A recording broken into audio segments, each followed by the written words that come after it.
messages every day of the year and every hour of the day.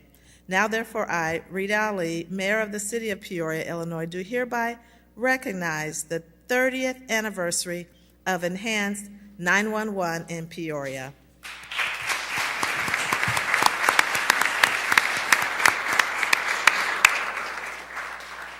Thank you, Mayor and Council.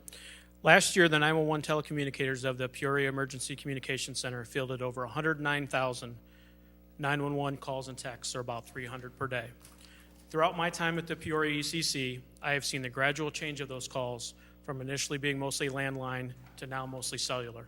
While that technology has changed over the last 30 years, the main objective of our telecommunicators has stayed the same: to serve and protect the residents and visitors of Peoria, as well as its police, fire, and EMS responders. 911 telecommunicators are known as the first responders. We are the calm voice in the darkness. We never know what will be on the other end of the phone when we answer the 911 call. But what we do know is the person will be in distress. Most often the caller is in a panic, and it's one of the worst moments of their life.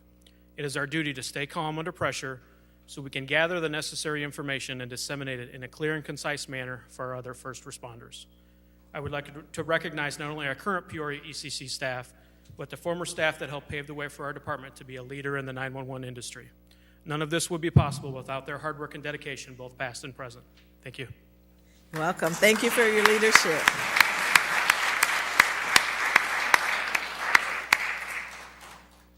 Our next proclamation recognizes Pride Month, and we have Amy Orwig from P-Flag Peoria, as well as Derek Kimler from Central Illinois Friends.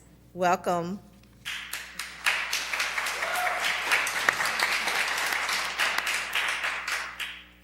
Whereas the City of Peoria, Illinois, recognizes and proclaims the month of June 2023 as Lesbian, Gay, Bisexual, Transgender, and Queer LGBTQ plus Pride Month.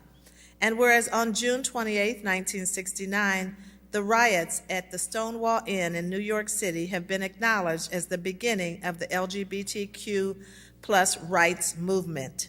During Pride Month, we remember the events of June 1969 and celebrate and honor our LGBTQ plus neighbors, friends, and family.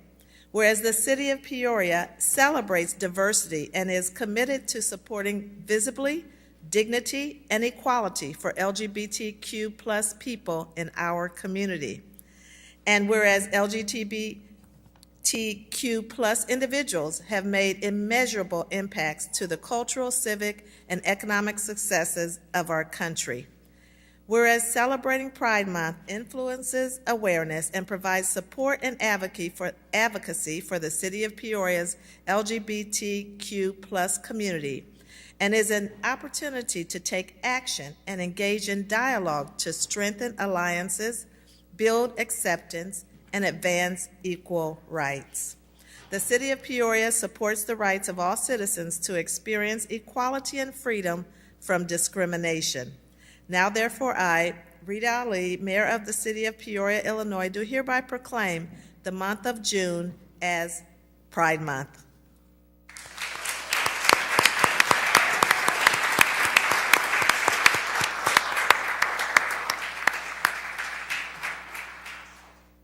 Thank you, Mayor Ali and council members. For the past 50 years, P-Flag National has been working to create a more caring, just, and affirming world for the LGBTQ plus people and those who love them. Our local chapter, P-Flag Peoria, is so thankful to share this vision with other LGBTQ plus supportive organizations, leaders, such as Central Illinois Friends, Peoria Proud, and Acorn Equality, to name just a few. We are all grateful to Mayor Ali and the Peoria City Council for this proclamation, evidence that we are all working together to create a more caring, just, and affirming Peoria for the LGBTQ plus community and those who love them. Thank you. Madam Mayor and the council, I would also like to thank all the shoulders that we stand on as an LGBTQ plus community. You see, for hundreds of years we've existed, even though we've been expunged from many history books. And many of the trans and non-binary individuals who have fought for our rights today, and LGBTQ plus individuals who unfortunately never had the privilege to stand in front of the likes of people like you. We stand on those shoulders, and I know myself and many of us activists here in our community don't take that lightly.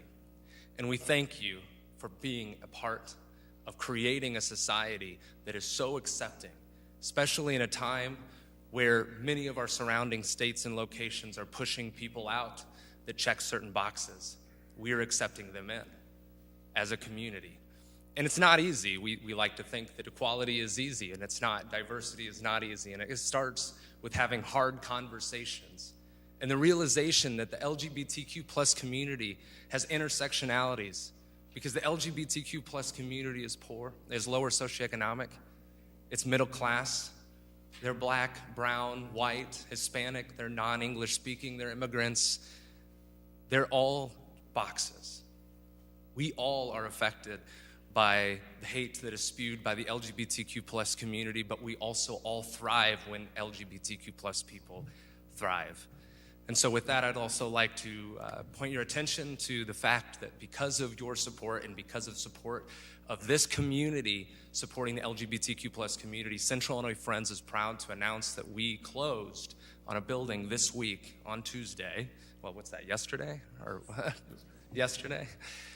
And we're proud to announce that we'll be opening up Peoria's very first LGBTQ plus community center, not just to support all those that are LGBTQ plus, but to provide a safe place for those who aren't, that are just wanting to learn and do better and become more accepting. And so thank you. Congratulations, and thank you for your leadership.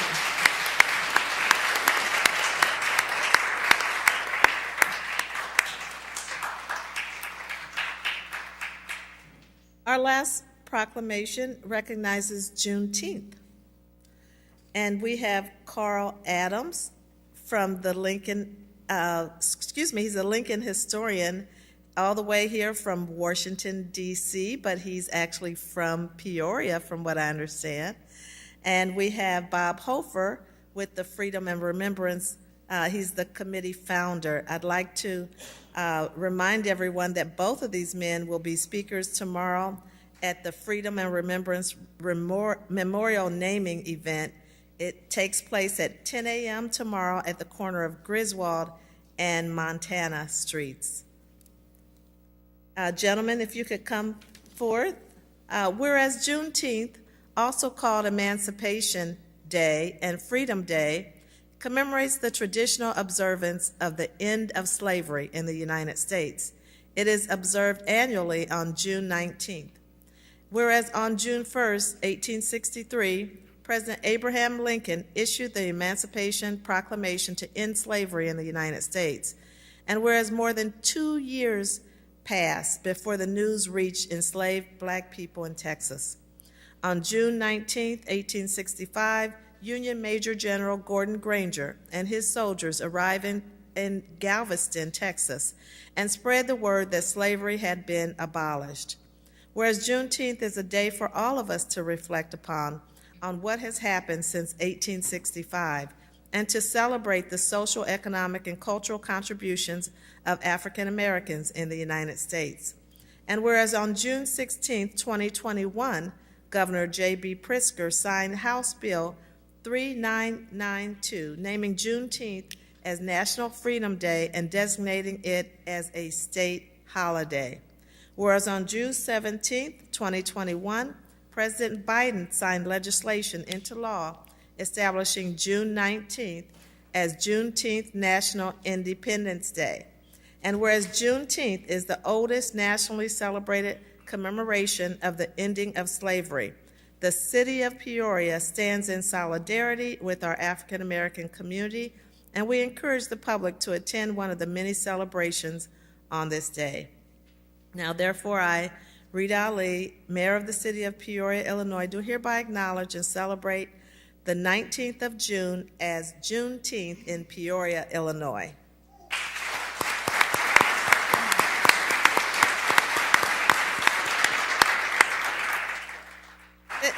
Mr. Adams is the author of a book called Nance.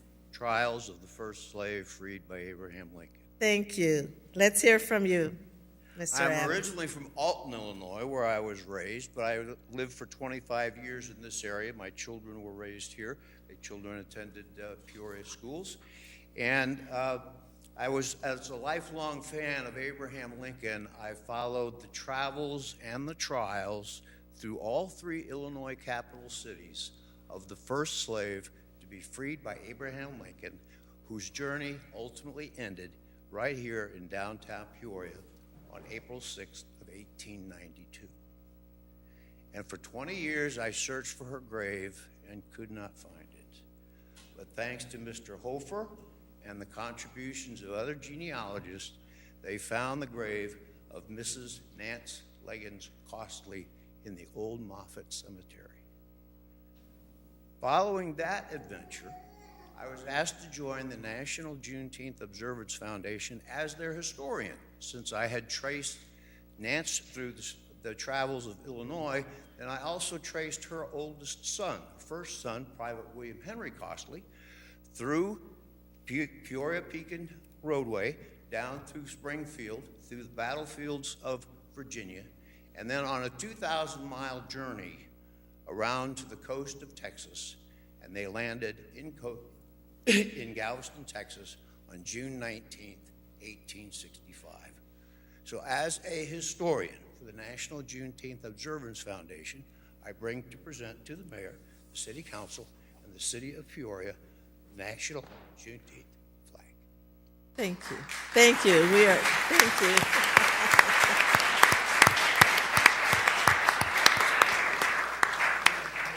This is to be flown at the Freedom and Remembrance Memorial Park, which we will dedicate tomorrow. I thank you. Thank you. We are so honored. Thank you very much, Mr. Adams.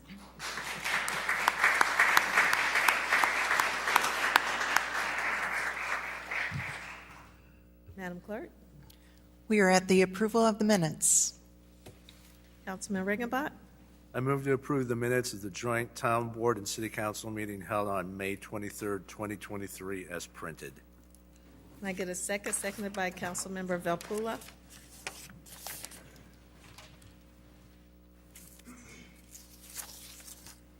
Any comments or questions? Please cast your ballots.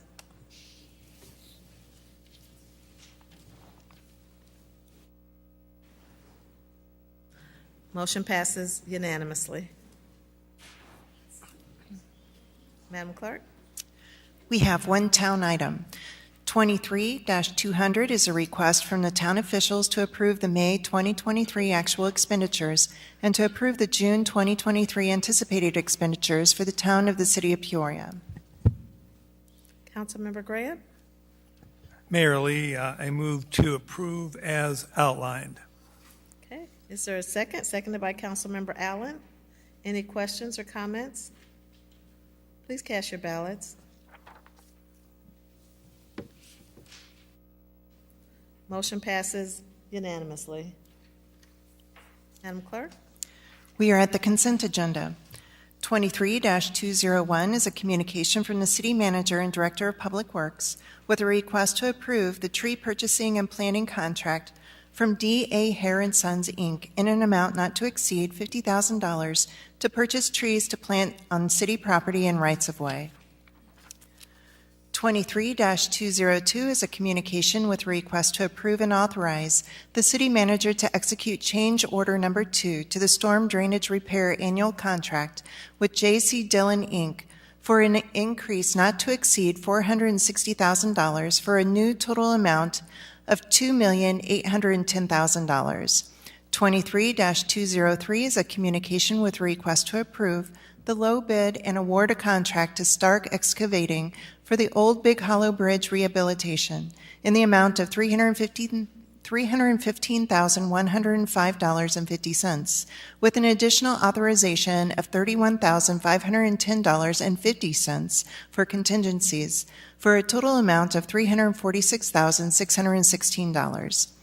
23-204 is a communication with a request to approve the low bid and award the seal coating contract 2023 to R.A. Cullinan & Son, a division of UCM Inc., in the amount of $381,489, with an additional authorization of $38,111 for contingencies, for a total amount of $419,600. 23-205 is a communication with a request to approve the low bid and award the high-quality aggregate polymer modified slurry seal contract 2023 to Microsurfacing Contractors, LLC, in the amount of $445,361.23, with an additional authorization of $44,538.77 for contingencies, for a total amount of $489,900. 23-206 is a communication with a request to approve the low bid and award a contract to Knapp Concrete Contractors, Inc. for the riverfront entrances in the amount of $153,054, with an additional authorization of $15,306 for contingencies, for a total amount of $168,360. 23-207 is a communication with a request to approve an amendment to the agreement with Phoenix Community Development Services regarding the Emergency Solutions Grant COVID funding. 23-208 is a communication with a request to approve the site application for a Class H temporary outdoor liquor license for an event to be held by Steamboat Classic NFP on Southwest Water Street at State Street near Kelleher's on June 17, 2023. And on your desk there is a handout. It's a letter from the police chief and a certificate of liability insurance. 23-209 is an appointment by Mayor Ali to the Land Bank Board with a request to concur of Councilmember Michael P. Vespa.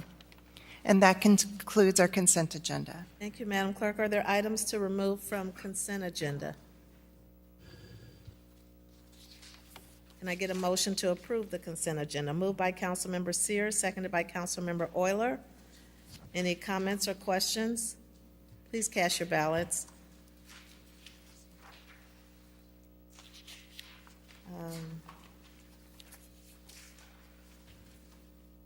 Motion passes unanimously.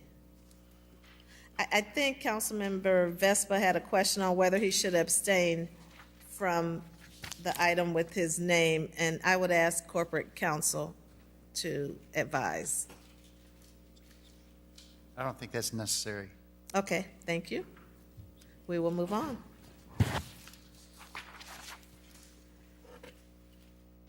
Madam Clerk? We are at regular business.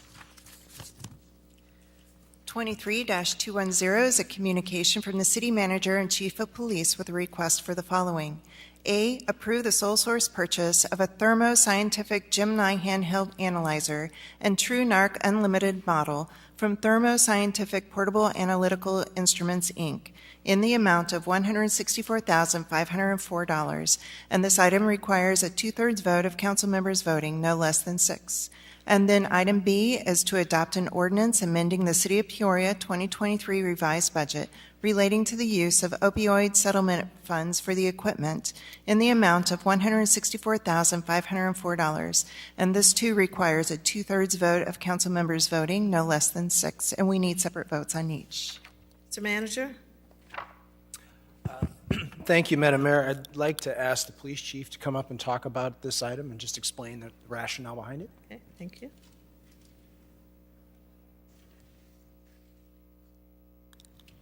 Good evening, Mayor, Council, City Manager. In short, this is technology, and we want to be able to use technology to keep our officers and the community safe.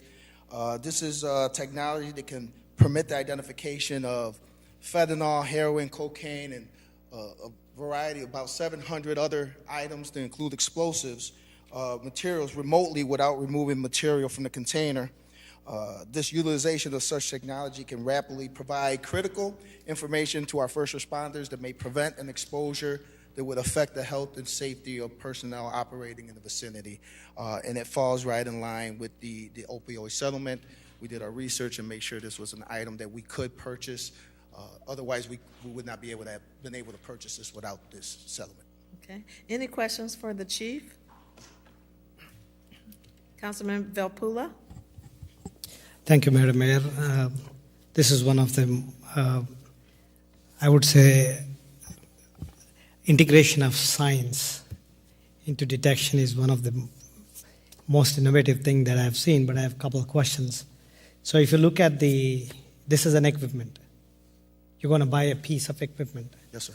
So, and then do you have any, plans to see how many times it needs to calibrate?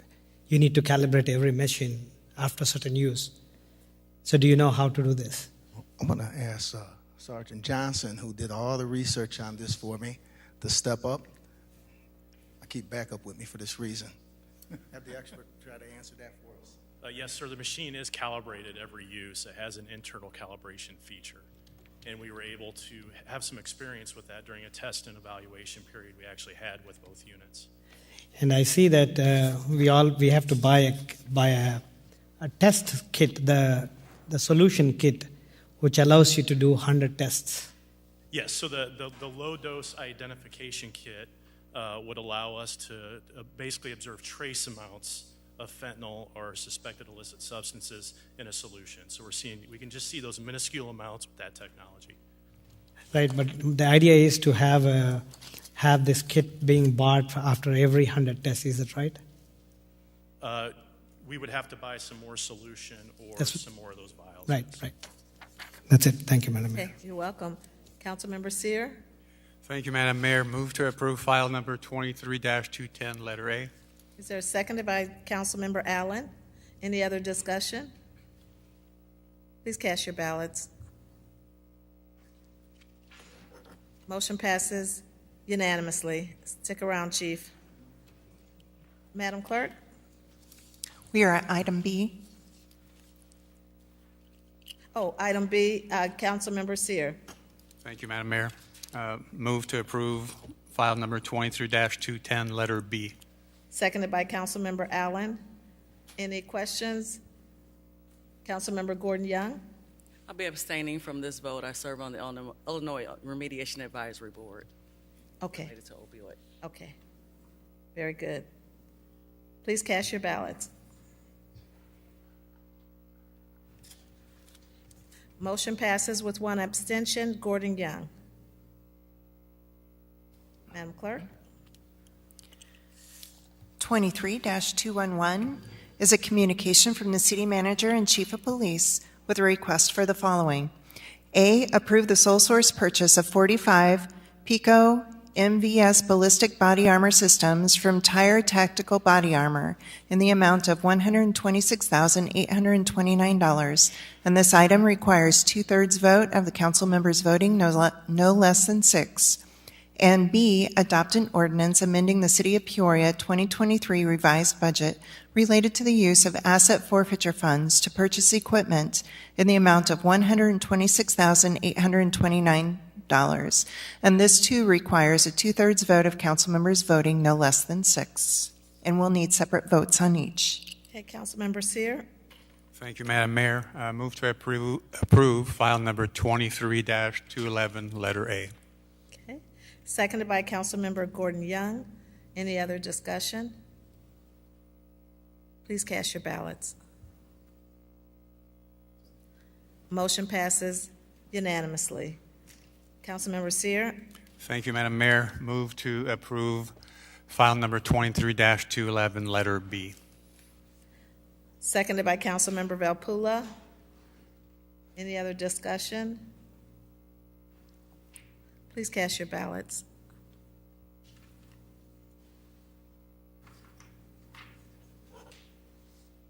Councilmember Velpula. Motion passes unanimously. Madam Clerk? 23-212, is a communication from the City Manager and Director of Public Works with a request to approve a contract with Woodard Curran in the amount of $99,950 for water system assessment and technical support. Mr. Manager? Thank you, Madam Mayor. It's that time every 5 years again where we move into the process where we discuss whether or not the council wants to proceed with doing the due diligence, the formal due diligence, and starting the process to evaluate the price on the water company and whether or not they want to buy the water company. As we discussed this several years ago, Councilman Euler mentioned that we should set aside some money in our fund balance to plan to do some of the preliminary due diligence work. We have solicited, and just for background for everyone, the deadline for the council to act is 6 months in front of the anniversary of when the water company was sold and when the water system was sold. That comes out to be November 3rd of this year is the 6 months ahead of the May date. So what we have to do really is probably by the end of October, the council will have to make a decision whether or not you want to proceed with the process to buy the water company, and it's really a valuation process that will take potentially up to 2.5 to 3 years to go through that process. What we're doing this evening and asking you to consider is a consulting contract with Woodard Kern, and Jennifer Berger from Woodard Kern is here, one of the principals from the firm, to begin the assessment or begin some of the initial analysis so that when you make that decision in October, you're going in with eyes wide open. So we're really thinking about how we can come up and analyze some of those larger policy considerations you need to think about before you have to make that decision. Because once you make that decision, it's going to be significantly more expensive. There's going to be more dollars that we're going to have to place in order to do that, but this will allow us to start to do some of that legwork. So the contract itself has 3 phases or 3 tasks that we've built into that. First, that Woodard and Curran would help us to develop some operations and engineering considerations for owning the water company. That second, they'll summarize some of the buyout process considerations, identifying in better detail what are some of those costs that we might incur, what are the range of costs to purchase, all of that. And then lastly, that they would come back to the City Council and present their findings in time for the Council to make those decisions before that deadline, which is really, for lack of if we meet on a Tuesday night, it would be Halloween Eve. We'd have to do that. So that would be the last Tuesday we'd have before that 6-month deadline. So that's it in a nutshell. As I mentioned, Ms. Berger is here, as well as Director Powers, and Corporation Counsel Hayes is here as well if there's any legal questions that any members of the council may have. Okay. Just one side point, Mayor. Just Powers. so you, in your packages, Counselor, there is the subset within phase 1, 2, and 3. It looks very abbreviated. We did that for brevity because if we were to break out each individual task in the background, you'd be on like 3 pages. So you do have in your packet the actual task or subsets from each phase, which are quite in depth. So if you want to read them, they're there for you to peruse at your leisure. Thank you, Mayor. You're welcome. I'm sure we have some questions. I know I do. Councilmember Euler? Thank you, Madam Chairwoman. This is effectively what we set the money aside for in the budget cycle, so I would move to approve. Seconded by Councilmember Sear. Did you also want to comment, Councilmember Sear? Or just a second? I just wanted a second for Okay. now. I will make some comments later. Okay. All right. Okay, thank you. Questions and comments for either the manager or Director Powers? And I'll start with some questions that I have. When I look at the tasks associated with the effort, there's 3 phases. Of course, the last phase is the presentation to the council. But the first phase, Task 1, is a review of the background information of the franchise agreement and develop information detailing the steps and timeline of water system buyout. this task includes summarizing the history and results of past attempts to buy out the water system and background information about Illinois American Water Company and the demographics of Peoria's system. First, I'm questioning why we have to pay for that. It seems that we should have the background information related to the franchise agreement and could, I think, successfully get background information on Illinois American Water Company and their system demographics. As it relates to specifically Phase 1, it seems like we've done this before. And so I'm wondering, why are we doing this again? And I've been just off and on for the last 6 years studying this issue as it relates to the water company buyout. And I know it's complex and I know it's controversial.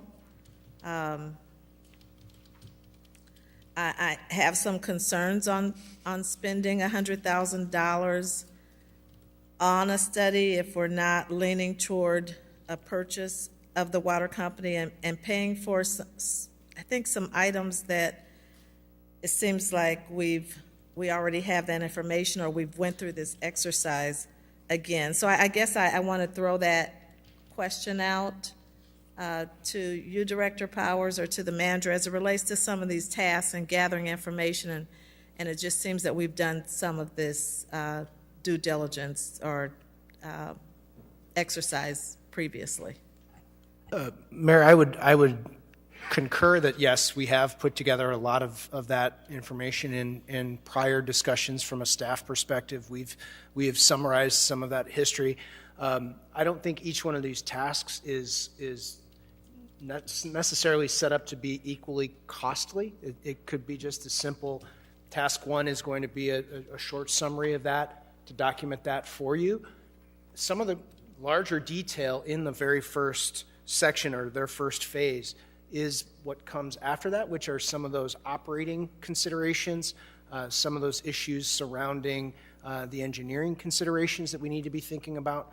It's very complex because now there are a lot of other communities that are involved with the water company. That's not just the city of Peoria. So we would be buying assets that are outside of the city of Peoria as well. So all of that is part of that discussion. And I think that's where the complexity comes in for this first phase, is in that component, not really in the summary section of that. Okay. And then there's been some past due diligence efforts, right, where quite a bit of money was spent on some initial, maybe more than $100,000? Oh, it was, and that would have been probably in the 2002 period of time when really council, that was the last time they went through the valuation process itself. So, I mean, a lot has changed since 2002, so some of that, at least initial work, I think we're looking at it as we need to give you fresh information to think about as we go forward. Okay. And then some of those changes, especially in recent years, seem to be changes related to higher demands for water quality and those expenses that might be related to assuring water quality in terms of that infrastructure. And absolutely. In the pipes. In task 2 under phase 1, one of or task 3, excuse me, under phase 1, they talk about some of the regulatory requirements, and there's emerging regulatory requirements that are coming out. We know that the water company is embarking now on lead service line replacements throughout the city, and we have literally thousands of them. There's a website you can go out to on the water company's website and look at the map and see if your own home has a lead service line, which mine does. So as you start to look at that, you can see the amount of work that it's going to take for whoever's running the water company to have to make those investments. In addition, there's other regulatory requirements that are coming out that are noted in the task list that are going to have some significant cost implications as well for the water company. Thank you. I have more, but I won't be greedy here. Councilmember Riggenbach? Thank you, Madam Mayor. I think this is probably going to be the best $100,000 this council could appropriate this year.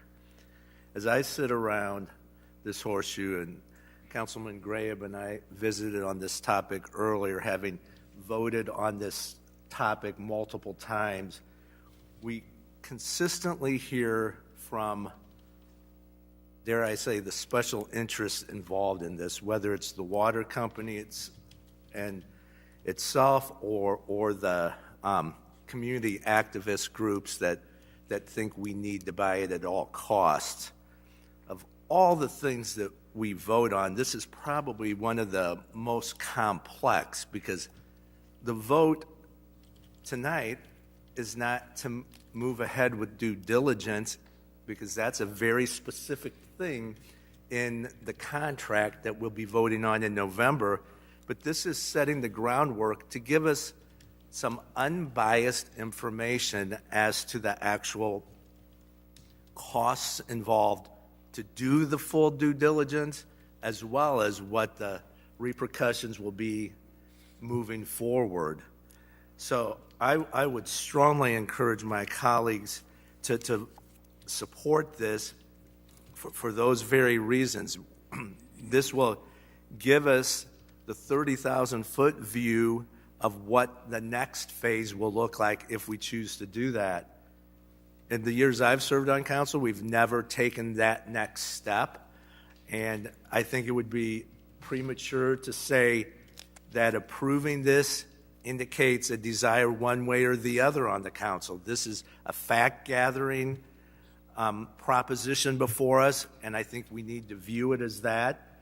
And then in the October timeframe, we will have that full discussion that will take us to seek a full valuation of it or decide that this is not the time to do that.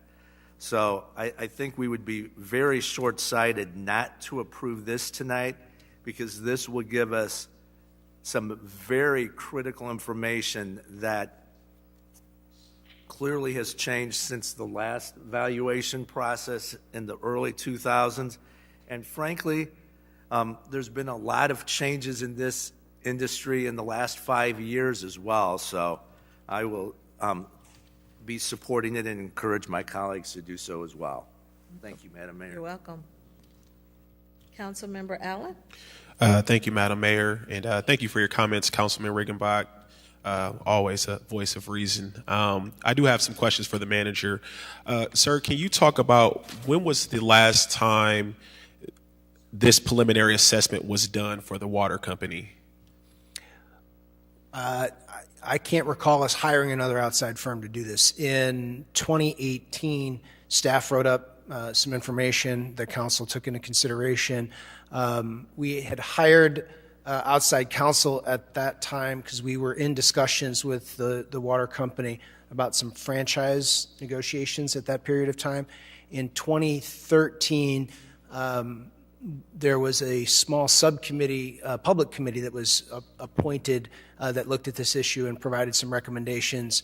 And then after that, that goes back before I was here. I do know that in the 2002 range, when it was serious about the serious discussions about the water buyout at that point in time, there were consultants that were hired because you were in the midst of that valuation process.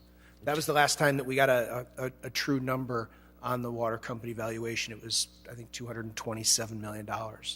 So the last time we had a true evaluation, it was estimated at $227 million, and that was 2002. Yeah.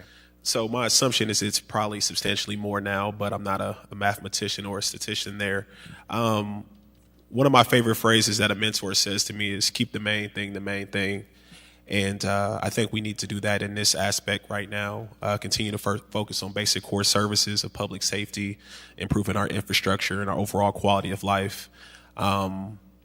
I do appreciate the comments that were shared by Councilman Riggenbach, because I do see the silver lining in doing the due diligence, but I think we know the answer to this question without needing to spend $100,000 for the crystal ball. So I'll be voting no on this. Thank you.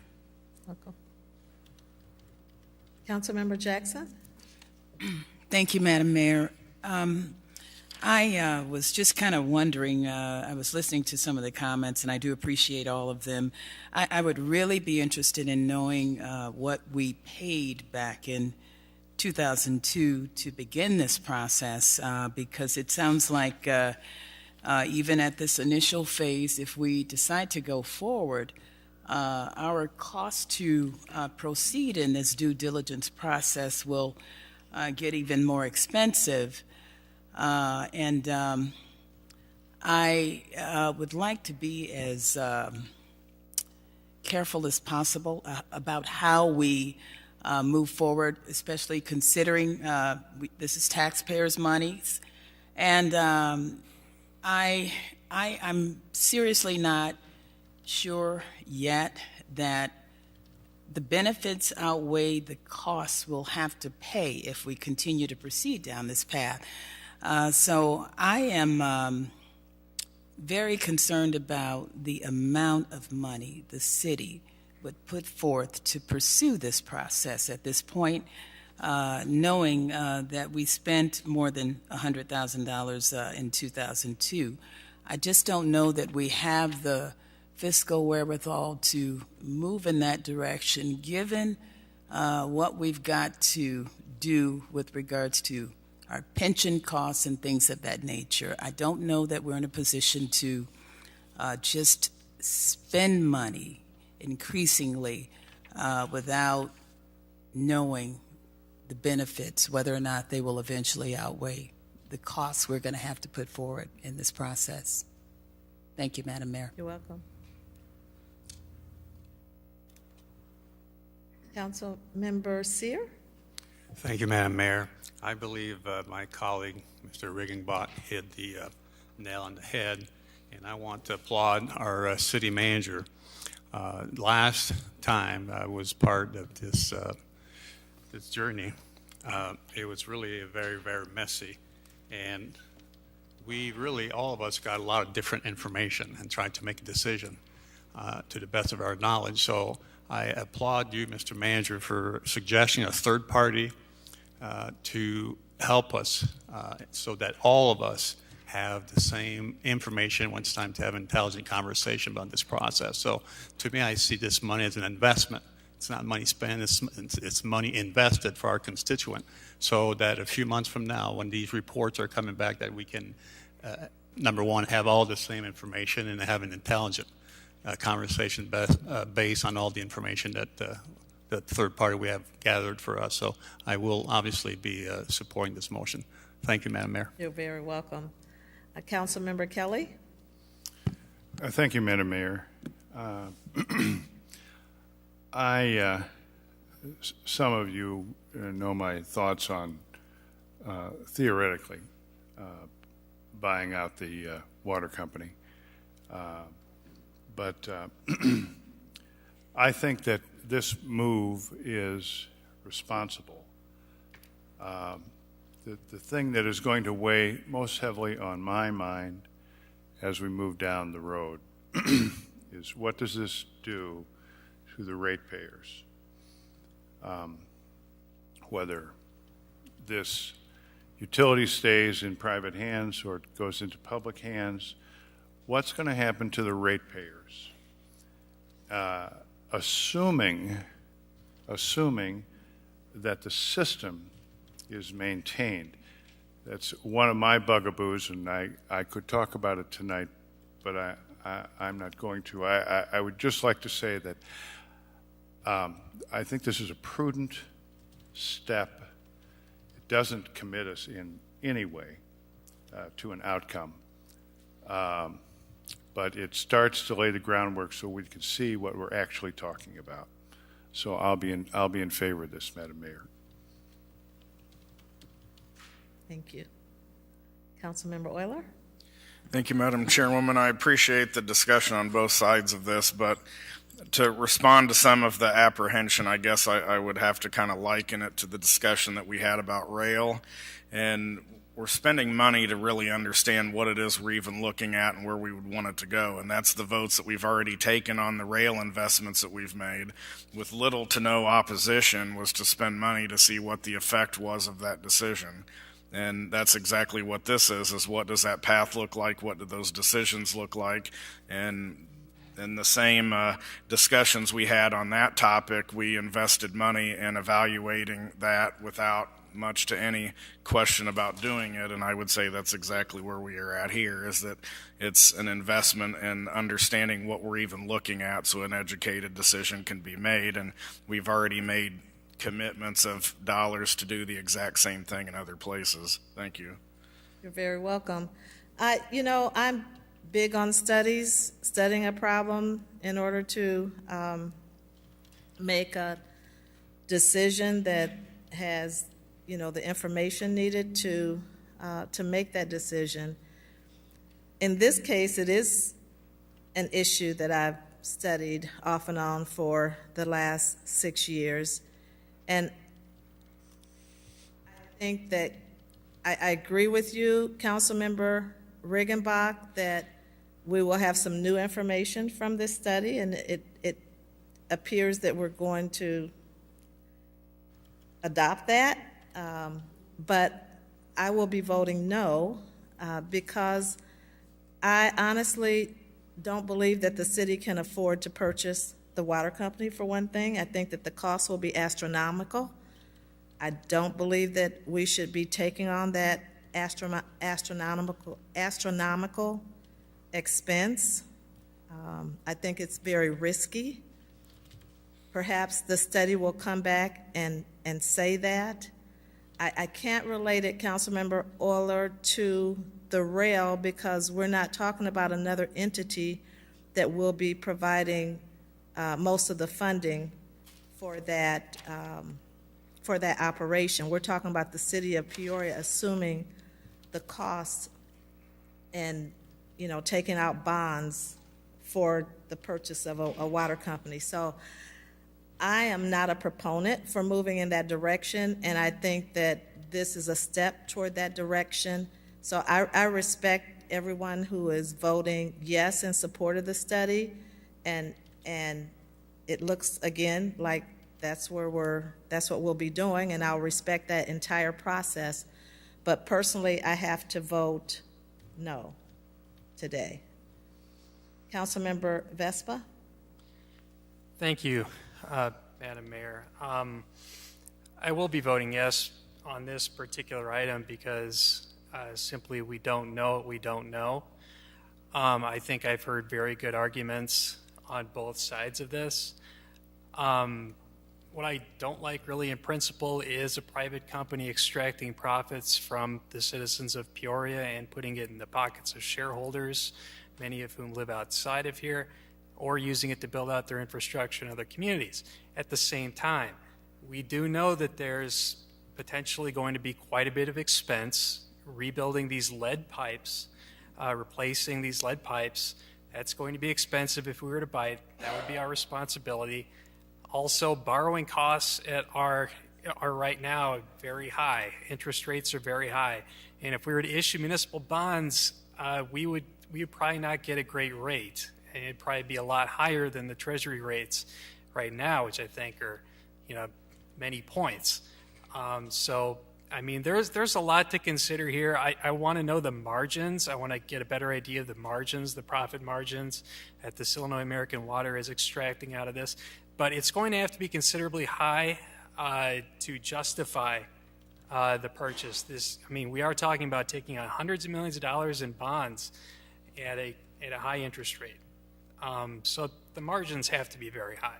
But we don't know what we don't know at this point. So spending $100,000 to make a better informed major decision, I think is a good idea. Thank you. We have a motion and a second to approve, let's see, is it one or two? Approve the contract with Woodard Curran. Please cast your ballots.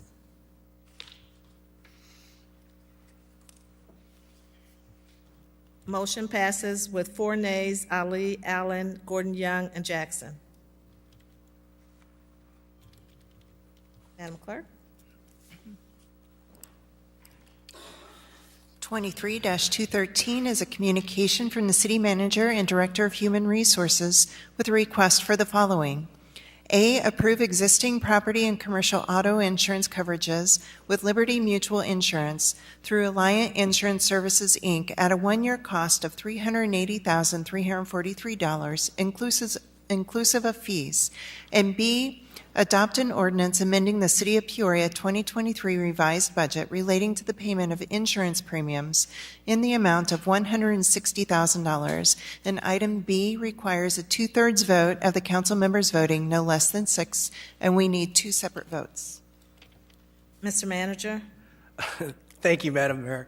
I was just quickly scanning the audience looking for Ed Hopkins from our Human Resources Department, who's here that can talk about this. This is an approval of our our property insurance. And unfortunately, and I may ask Mr. Hopkins to come forward to the podium just to give you a snapshot of what the market looks like. It is higher than where it's been in years past. Unfortunately, the property market, insurance market, is just moving in that direction. But Mr. Hopkins, maybe if you could just share kind of what the state of the market, insurance market looks like, which isn't pretty good. It's pretty bad. Yes. It's probably the hardest market that we've seen probably in 20 years. Although we were able to get a decent increase rate on this particular year, just over 8%, which isn't a bad increase. But the problem is, in addition to all the hard markets, and a lot of the insurers and reinsurers are leaving the market and exiting the public sector market. So there's a lot less players, and so it drives the cost up. But in addition to that, this particular year, we ended up having an appraisal done. We were overdue for an appraisal, and the values of our properties went up by 30%.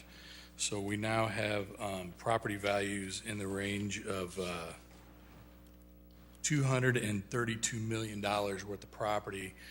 We were well below $200 million last year. So with an increase of 30% in values, obviously that drives the premium up quite a bit as well. So given that and the fact that we saw a hard market as well on the liability side, we ended up spending a little more than we would have normally spent on the liability side. So we're needing the budget exception to have enough money to renew the property side. Questions for Mr. Hopkins? I get a motion to approve?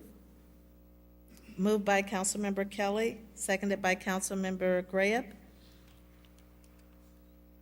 Any discussion? This is on item A. Please cast your ballots. Motion passes unanimously. Councilmember Kelly? Sorry about that. Councilmember Kelly? Thank you, Madam Mayor. I move to approve item B of 23-213. Seconded by Councilmember Graham. Any discussion? Please cast your ballots. Motion passes unanimously. Madam Clerk? 23-214 is a communication from the City Manager and Director of Community Development with a request to concur with a recommendation from staff for the following. A, adopt an ordinance annexing property located at 9601 North Allen Road, Peoria, Illinois, designated as Lot 1. This item requires a two-thirds vote of corporate authorities, 8 votes. And B, adopt an ordinance rezoning property to Class I-1 Industrial Business Park District for the property located at 9601 North Allen Road, Peoria, Illinois, designated as Lot 1. And we will need 2 separate votes. Mr. Manager? Thank you, Madam Mayor. This is an annexation agreement that we actually took place in February. It's coming in phases. Assistant Community Development Director Leah Allison is here, and she can explain it in much better detail than I can. So I'll turn it over to her. Thank you, Mr. Manager. So this is correct. In February of this year, you approved the annexation agreement for about a 17-acre parcel. The action before you tonight is executing the actual annexation of Lot 1, which is about just under 3 acres of the property. So The first step is to annex, and then the second part, B, is to actually zone this 3-acre lot to Industrial 1, I-1. And then hopefully in the near future, you may see development come before you for this lot. Any questions that I can answer? Seer? No question, but I'd just like to move to accept item number 23-214, letter A. Is it seconded by Councilmember Euler? Any discussion? Please cast your ballots. Motion passes unanimously. Councilmember Seer? Thank you, Madam Mayor. Just before I make my motion, I want to congratulate Leah on all the work you've done on this project. It's been great, so thank you very much for all your efforts. Move to accept file number 23-214B. Seconded by Councilmember Euler. Any discussion? Please cast your ballots. Motion passes unanimously. Thank you, Ms. Allison. Madam Clerk? We are at unfinished business. 23-181 is a communication from the City Manager and Director of Community Development with a request to concur with recommendation from the Planning and Zoning Commission and staff to adopt an ordinance amending an existing special use ordinance number 17543 in a Class R4 single-family residential district for townhomes to include a short-term rental for the property located at 824 West Moss Avenue, Peoria, Illinois. Mr. Manager? Thank you, Madam Mayor. Director Doolin is here, and I think he can outline some of the steps that were taken in the intervening period since this was deferred. Thank you, Mayor. Thank you, Council. Thank you, Mr. Manager. This came before you 2 weeks ago, and Councilman Grabe asked for a deferral to give the applicant time to meet with the Neighborhood Association to discuss the project. They did. The Neighborhood Association let us know that after that meeting it went really well and they'll be supportive of this project. Some of the staff's initial concerns were taken care of with some past hotel taxes that have been paid. So with that, we would ask for approval. Councilmember Grant? Yes, thank you, Mayor Lee. The brownstones on Moss Avenue represent a wonderful development. It was well received a number of years ago by the West Bluff and by the Moss Bradley Residential Association. For those of you familiar with this development is in an area that is bounded by the Main Street corridor, moving south to the edge of the Illinois River. This area is exploding with almost $275 million in development just during the past 6 years. The Moss Avenue Historic District is an attractive place for many of our citizens to live, including some from the high-tech creative arts fields. This street where the brownstones are located is one of our historic streets. It is in one of our historic districts. And after the Moss Bradley, as Director Doolin points out, after the Moss Bradley Executive Board met with the Lewises, it has determined that this would be a positive step forward, and they recommended approval of this short-term rental at 824 West Moss, and I move to approve. Is there a second? Seconded by Councilmember Riggenbach. Any discussion? Glad things worked out, Councilman. Please cast your ballots. Motion passes unanimously. Madam Clerk? 23-196 is a communication from the City Manager and Chief of Police with a request for the following. A, approve and authorize the City Manager to execute an intergovernmental agreement between the City of Peoria and the Illinois Secretary of State Police under the Greater Peoria Auto Crimes Task Force grant in the amount of $2,150,700. And B, approve and authorize the City Manager to execute an intergovernmental agreement between the City of Peoria and County of Peoria includes Peoria County Sheriff's Office and State's Attorney's Office under the Greater Peoria Auto Crimes Task Force grant in the amount of $2,150,700, and we need 2 votes. These may look familiar to you from our last council meeting. Mr. Manager? Thank you, Madam Mayor. Yes, this is the 2 missing agreements that we didn't have at the last meeting. You've already approved the budget and established the funding, so this is really just the 2 agreements that we have with the Secretary of State Police and with the Sheriff's Department, and representatives of both entities are here as well. Can I get a motion on the floor? Councilmember Allen, moved to approve, seconded by Councilmember Sear. Any discussion? Councilmember Sear? Thank you, Madam Mayor. Just a few questions and some clarification.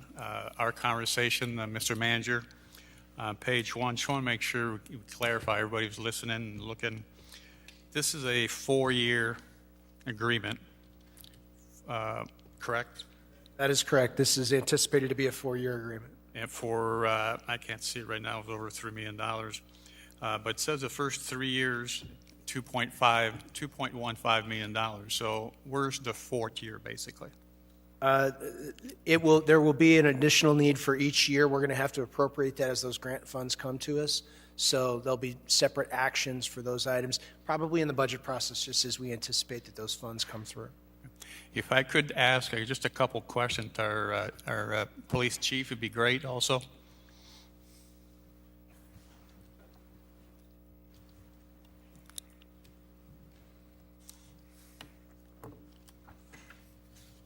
Thank you, Chief. I've been in some meetings with you. Obviously, there's a lot of car dealerships in the 5th District with a lot of these problems. Can you explain to us, and I don't know if it's a fair question or not, but what do you think is the biggest problem with people stealing cars? We're seeing quite a bit of juveniles involved, and I think that's the biggest issue for us when we talk on the law enforcement side of who's doing it, is the juveniles. This doesn't only apply to just the stolen vehicles. We're also talking about stolen vehicle parts, right? The catalytic converters have been an issue for us. This will allow us to have the resources and manpower, if you will, to be able to follow up with our salvage yards, et cetera, in these thefts. So there's another, I think, the difficult question to answer. But what do you want to accomplish? I mean, we're going to spend a lot of money or millions of dollars. What do you hope to accomplish? How will we know if we're successful or not 3 or 4 years from now? Well, I think we want to see a reduction. We want to see a reduction in the amount of stolen vehicles, right? We want to be able to, how much have we been able to educate the community? How much have we been able to reduce the numbers? How much have we been able to reduce the numbers of catalytic converters being stolen? And how many people have we been able to prosecute on the flip side of that did commit these? If we can't find them now, in comparison, are we able to close out these cases? Thank you very much, Chief. Thank you, Madam Mayor. Councilmember Allen? Thank you, Madam Mayor. Just a comment. This is definitely a step in the right direction, so I definitely will be supporting this tonight. I recently had a constituent who car was stolen from their apartment complex. When he saw that his car was moving from his parking spot, he has a young family. He came outside with his firearm to protect himself. And when he looked into the car, he saw that they were juveniles. And so he attempted to tell them, hey, get out my car. And they still just took off. And he didn't have it in him to fire or hurt. He didn't want to hurt these kids. And I appreciated his empathy and compassion. Not everyone is going to have that.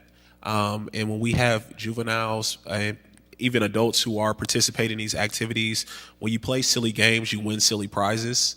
And I hope that we don't get to a situation where we have someone get hurt or killed over one of these vehicular crimes. And so I really hope that we can start curbing this negative activity that is occurring in our city, because I'm afraid that may be in the forecast in the future if we don't get this under control. So thank you, Chief, and thank you to everyone involved. And if you're listening to this, the city of Peoria is taking this very serious, and we really need you all to stop doing this, because I'm afraid that someone's going to get hurt or killed over one of these acts. Thank you. Thank you, Councilman. Moved by Councilmember Allen, seconded by Councilmember Sear. Looks like we have no more comments or questions. Please cast your ballots for item A.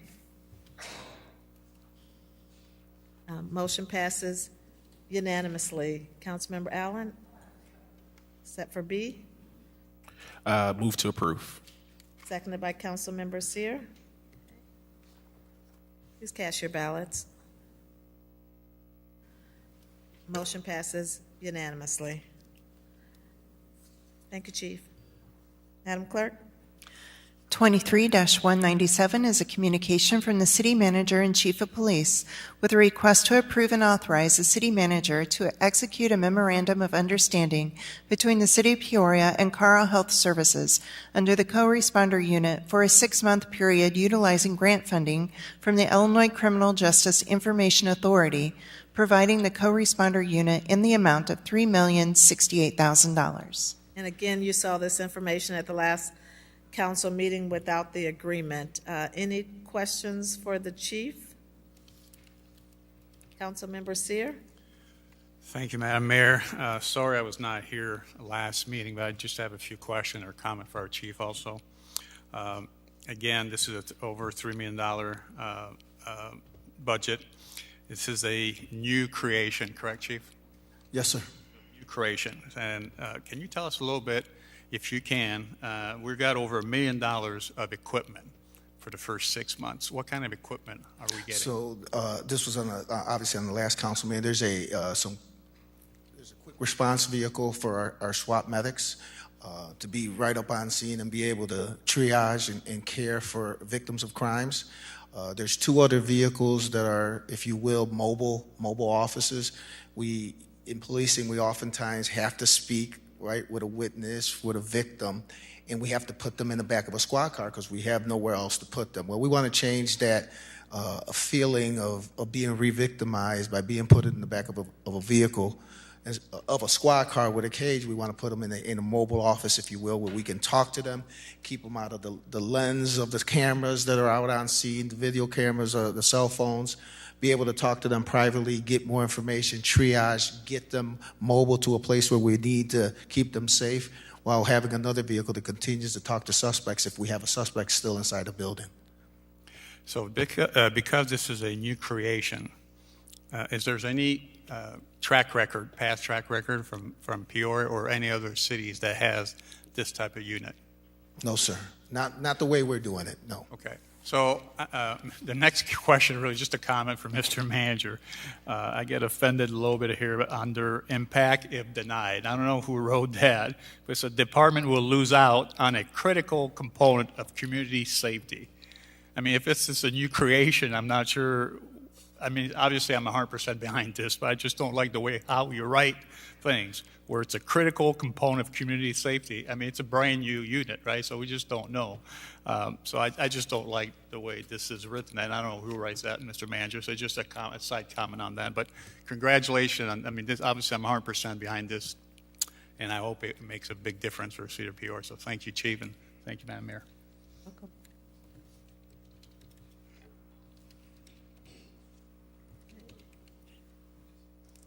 We have a motion on the floor, and we have a second, moved by Councilmember Allen, seconded by Councilmember Sear. Is that correct? No. No. We that's not need a correct. motion. We do Need a not have a motion Yeah, yet. this is a different. Councilmember Allen, seconded by Councilmember Euler. Any additional comments? And thank you, Dr. Booth, for attending on behalf of Carle Health. Please cast your ballots. Motion passes unanimously. Madam Clerk? We are at new business. Is there any new business? Councilmember Graham? Thank you, Mayor. I think that most council members who are in touch with their constituents know that there's a great deal of tension in this community, especially as it relates to very public displays of criminality, very public displays of juvenile delinquency that are repeated and that we read about over and over again or watch on our TVs. Some time ago, when Chief arrived in town, given my background as an educator, one of the things I wanted us to look at, Mayor, I talked to you about this as well, and you agreed that it'd be a good idea to do PSAs to remind parents that they are responsible for their children and knowing where their children are.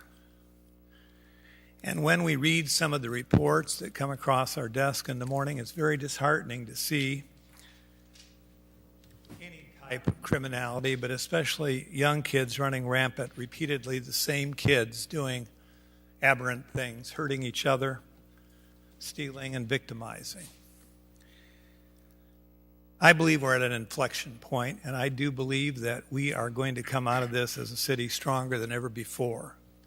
We've approved numerous items tonight, including addressing mental health issues. However, I want to quickly point out that I do not believe every youngster who steals a car is mentally ill.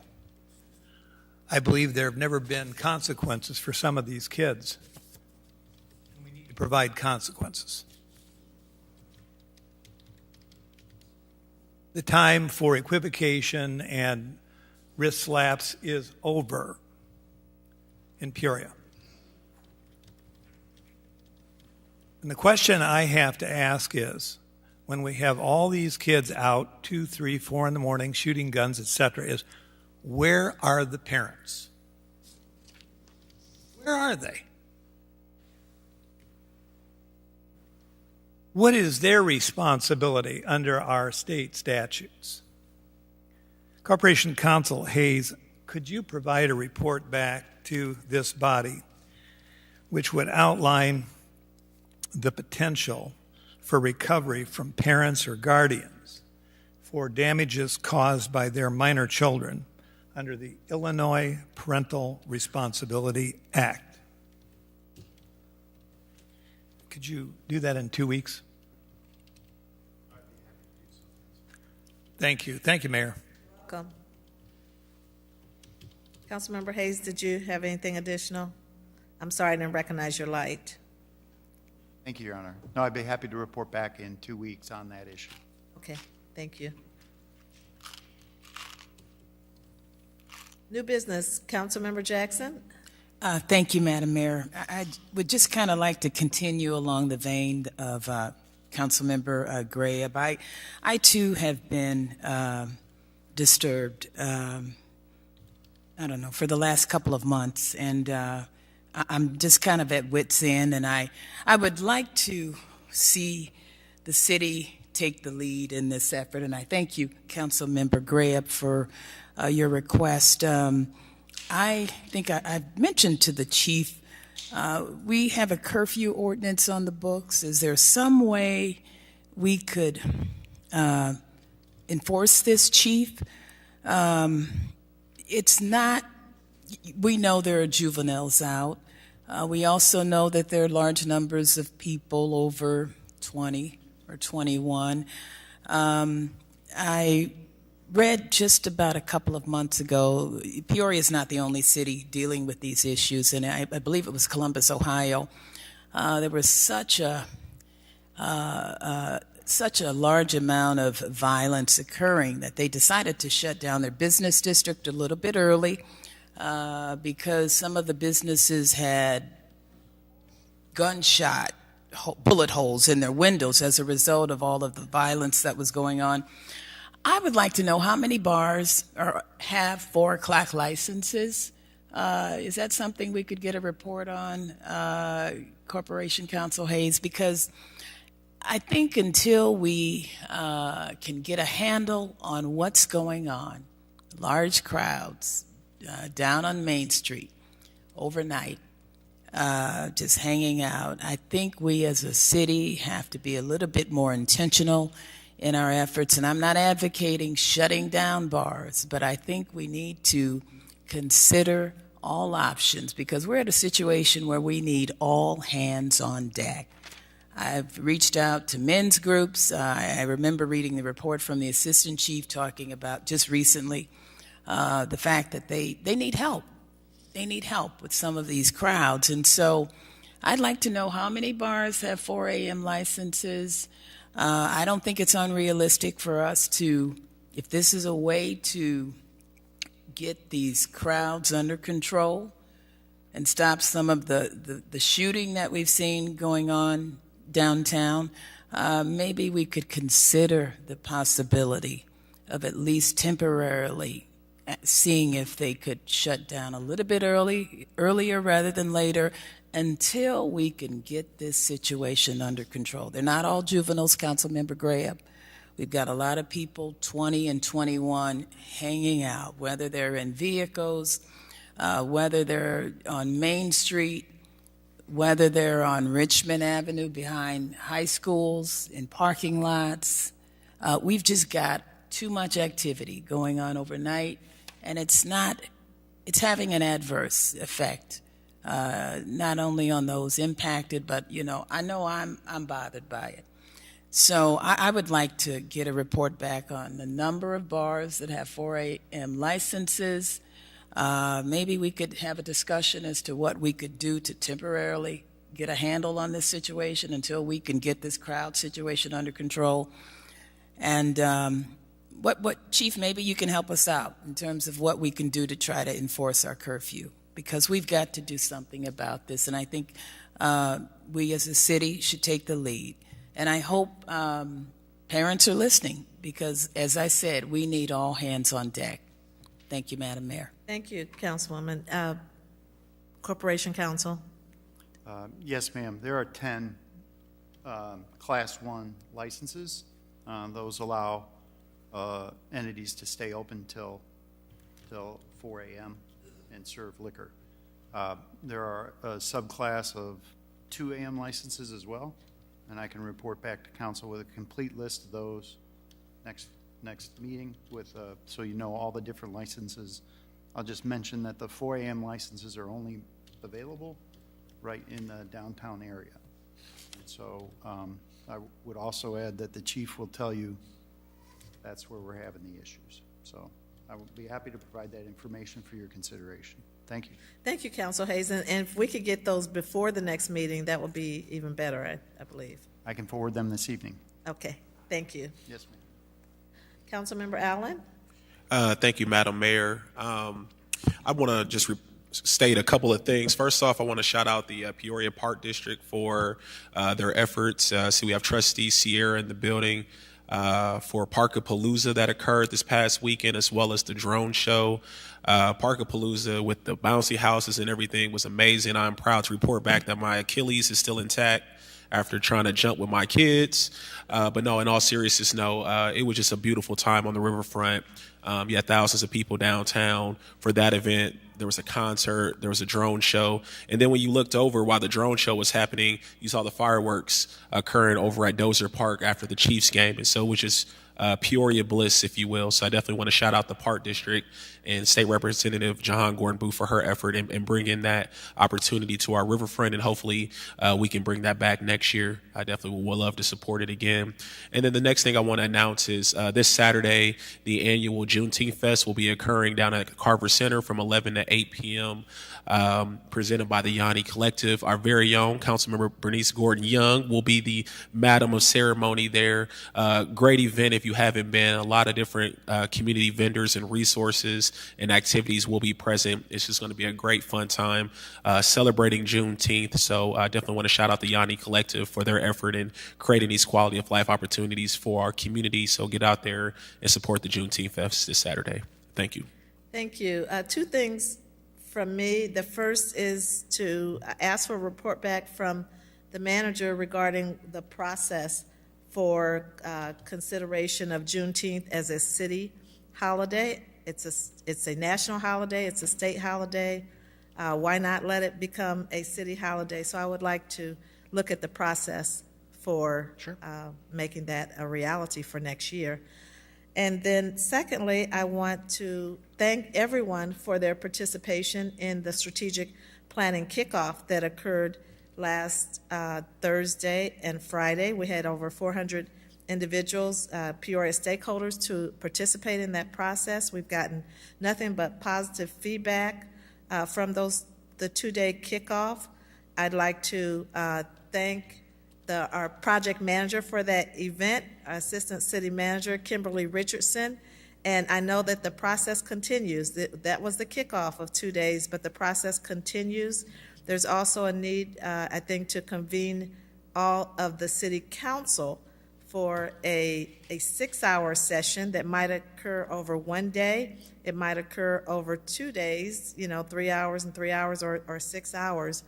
But I know that there's some challenges with getting the dates aligned. Can you just kind of give us an update, Ms. Richardson, regarding the process and how we hone in on securing the date for council as well? Thank you, Madam Mayor and City Council.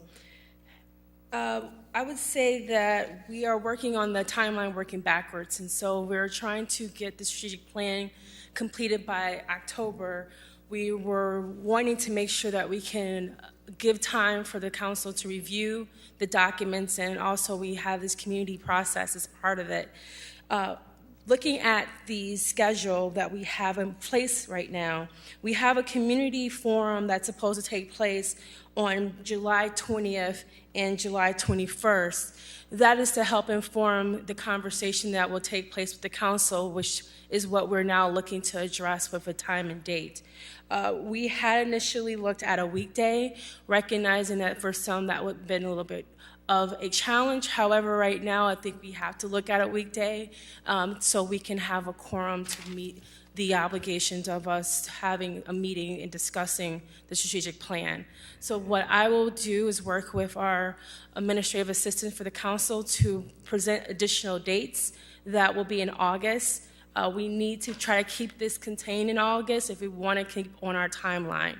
If the council sees fit to move the timeline, then that's when we can look into September. But in order to ensure an October adoption, we will need to make sure that the session that takes place with the City Council occurs in August. And then once that occurs, then senior leadership staff will be able to then provide feedback as well. But your meeting needs to occur first in order for that to take place. How can the public engage in the strategic planning process now and not have to wait till one of those meetings that they may not be able to participate? Very good answer, and actually have cards here tonight to pass out. But as of tomorrow, we will have our Peoria 2023 webpage, which will allow for a community to provide feedback electronically, as well as there will be non-scientific surveys on that website and additional information where they are able to provide feedback. We do have opportunities for us to have smaller community gatherings where we are putting together a packet for individuals who are interested. They will be able to request that information also on our Peoria2023.org website. It's a one-stop shop for information, updates, as well as times and dates of any convenings that we do have related to the strategic planning process. And we're going to push that information out, I take it? Yes. Okay, great. Thank you for your leadership in this effort. Thank you, Mayor. Madam Clerk? We are at citizens' opportunity to address the City Council. We have 1, 2, 3, 4, 5. 5 cards. The first is Rose Farrell.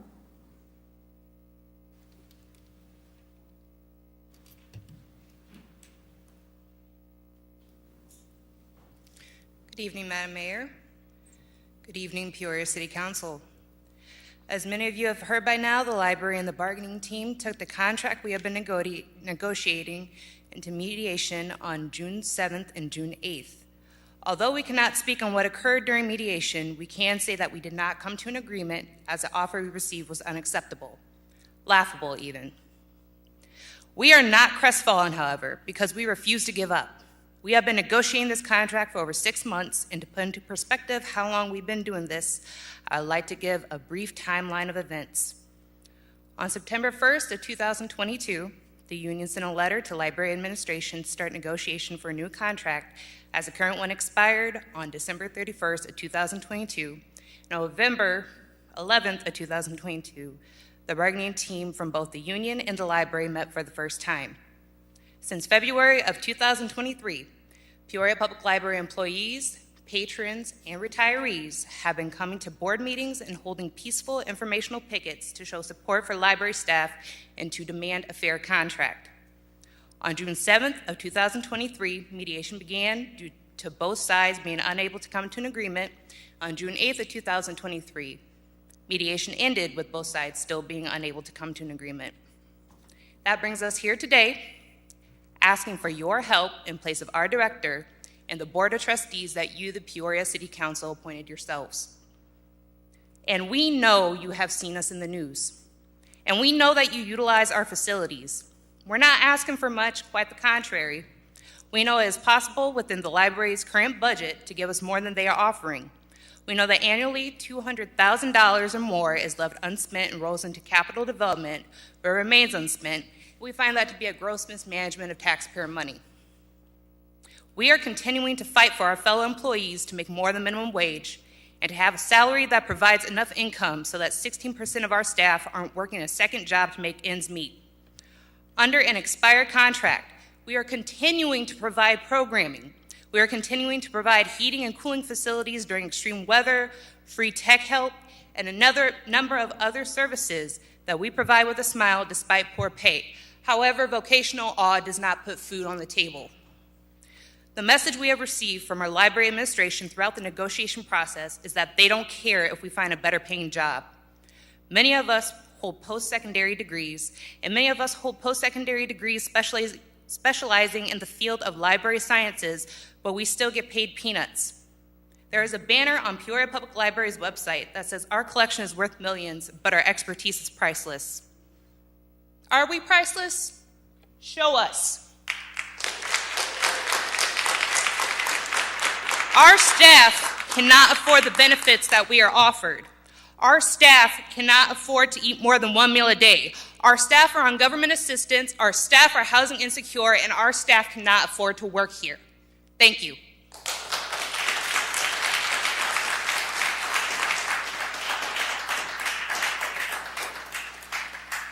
Nancy Long.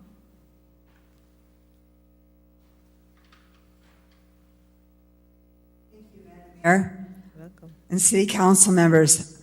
I'm not a big speaker. I don't get up much and talk, but I am a library user.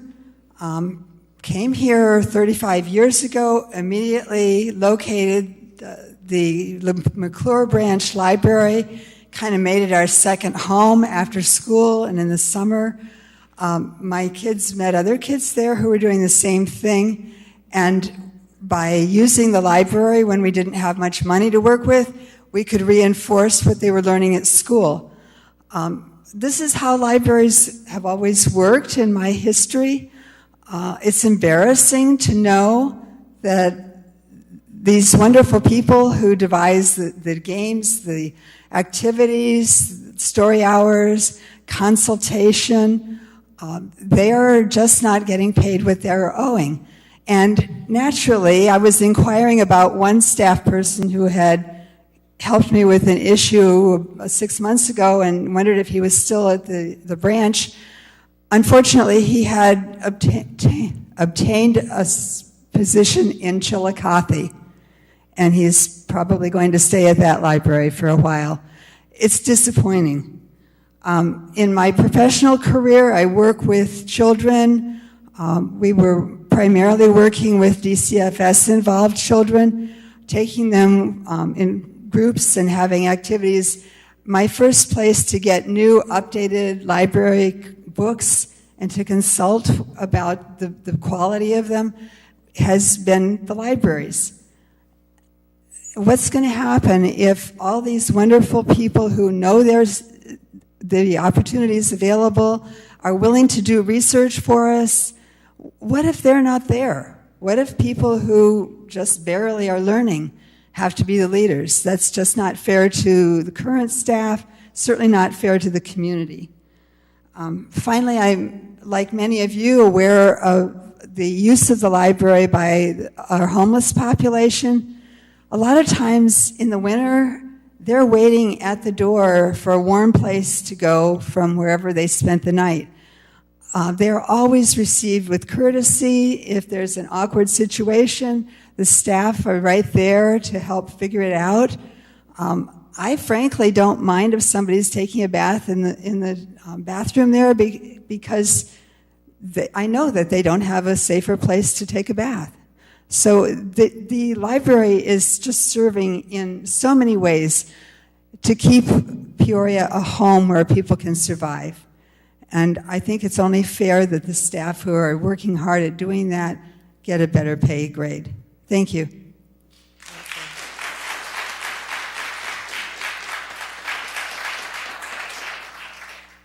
We have Heather McMeekin.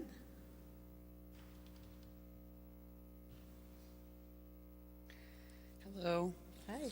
I'm new to Peoria, having just relocated here a few months back. I'm a small business owner of digital media advocacy consulting and services.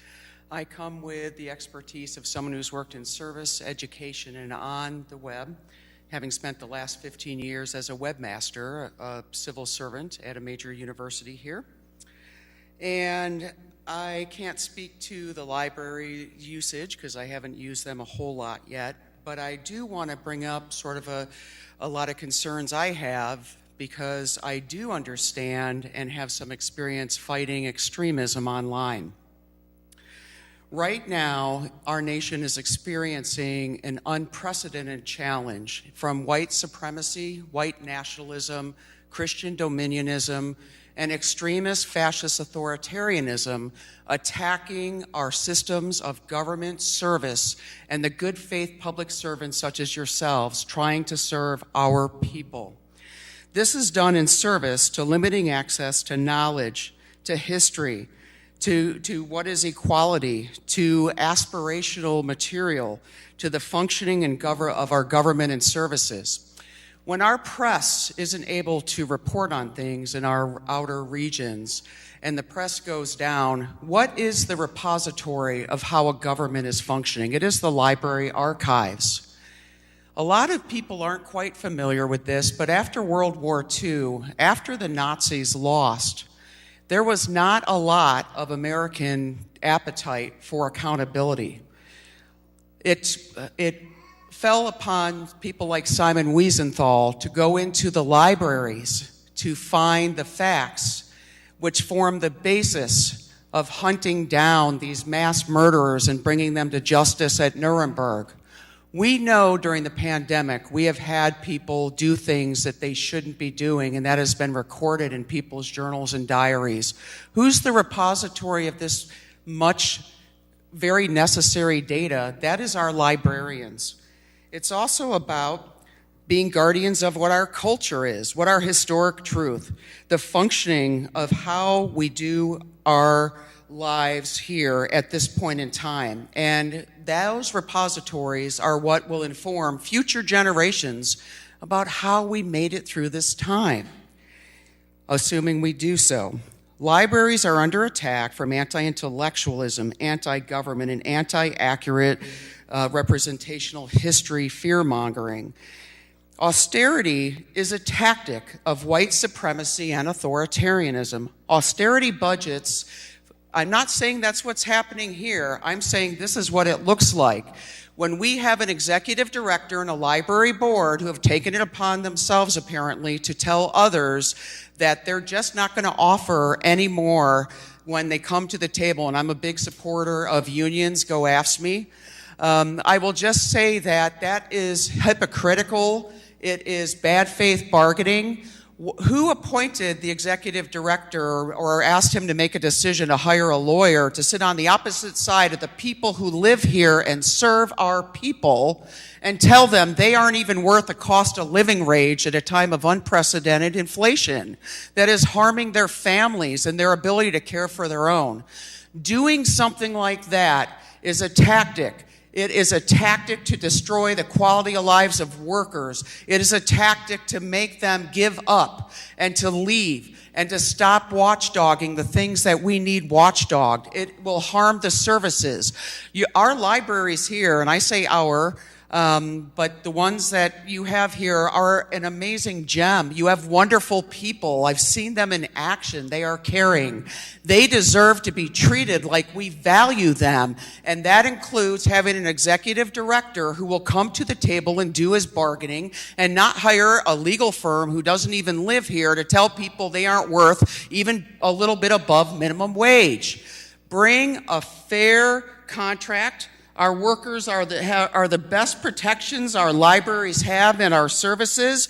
If they are not protected, they won't be able to fit. Right now, they make up the gap in our education. They provide tutoring. They provide other opportunities for challenging and helping children get caught up. And we have wonderful library volunteers. Please tell your library board to either step up and your executive director to come to the table with a fair contract offer or to step down or remove them. Thank you.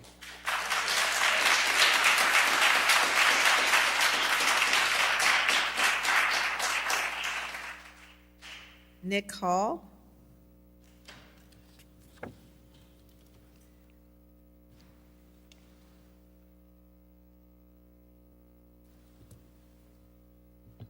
Hello. Following kind of the same line of support for the librarians. I moved to Peoria about 2 years ago, and since then I've spent a lot of time at the libraries. I go there pretty regularly. I've actually been to the Lincoln, the McClure, Lakeview, and the North Branch on multiple occasions. One of the things that I have noticed is that every librarian has been extremely friendly and helpful, and they are stewards of amazing programs, ranging from things like live music, book clubs, which I love participating in because I'm a bit of a nerd, and meeting spaces for the community, programs on foraging and gardening, which I've been unfortunate to not be able to attend, but was very excited to share with my friends that was going on. They're also stewards of our history. We have a wonderful history room, which the librarians there have helped me look through, and I've learned a lot of really cool things about Peoria that I otherwise wouldn't have been able to know. I think it's important that we keep the wonderful librarians who make our community a great place to live with the work that they do here. And that if we don't make an effort to pay them appropriately, then we're going to start bleeding talented individuals. We're going to be losing them to other libraries around the area, which would pay them better than what our current library board is willing to offer them. So I am asking you to preserve that quality and take action where you can to improve the offers that they're getting. Because from what I've seen, from what I've heard, it doesn't look like they're getting a fair deal. Thank you.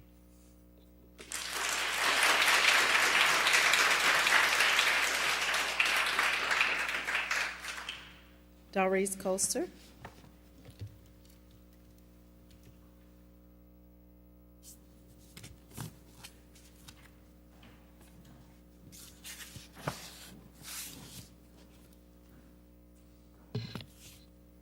Madam Mayor, honorable council members.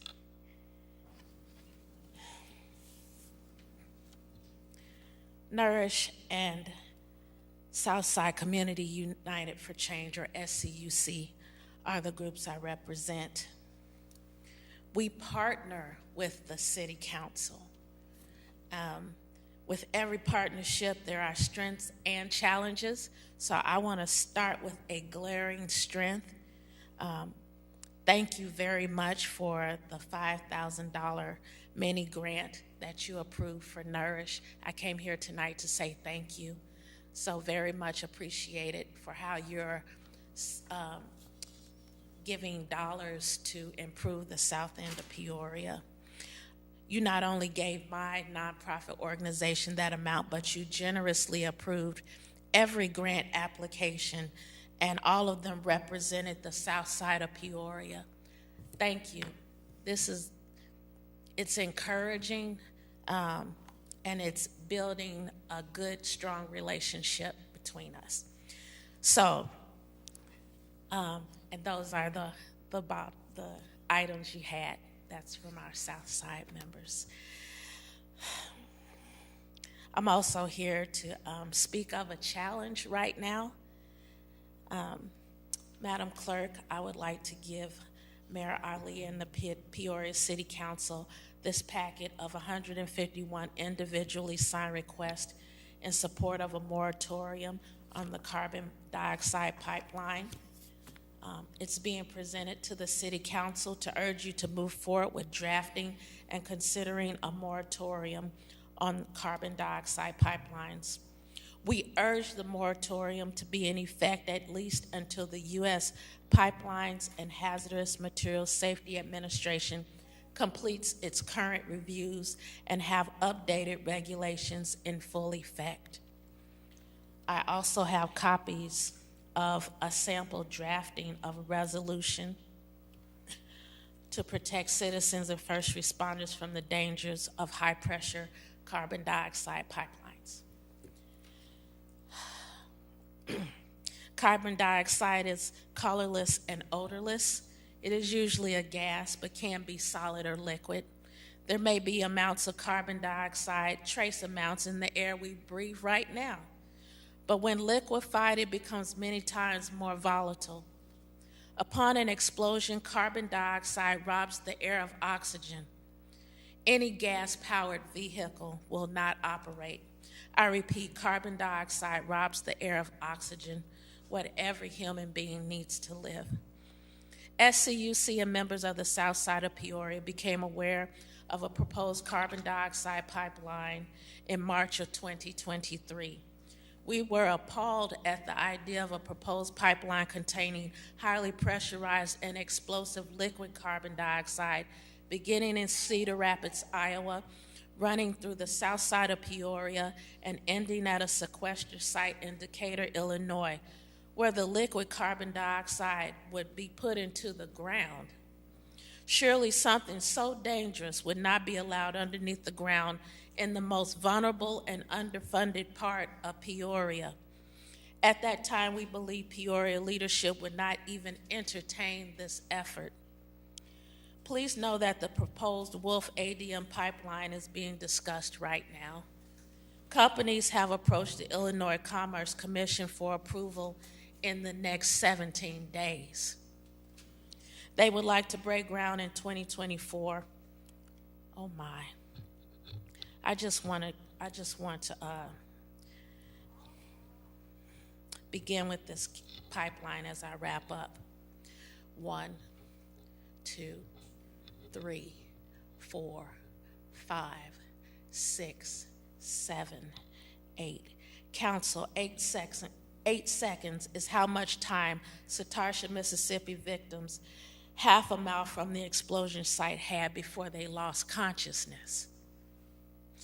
Tens, possibly hundreds of millions of dollars stand to be earned from this carbon dioxide pipeline, yet it is not worth the value of one life of one single Peoria resident.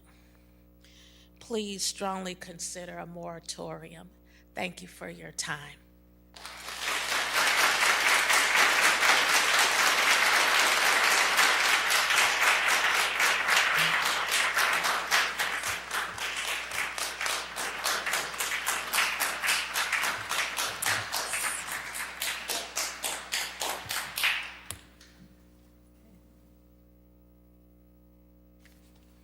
Madam Clerk?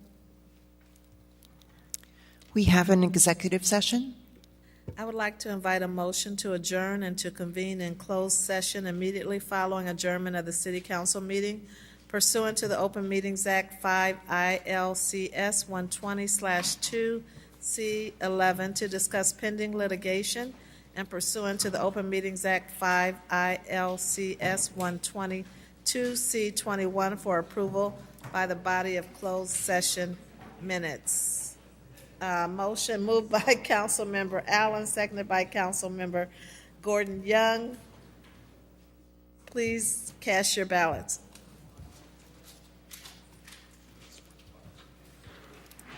Councilmember Kelly? Okay. Motion passes unanimous. Thank you for your service.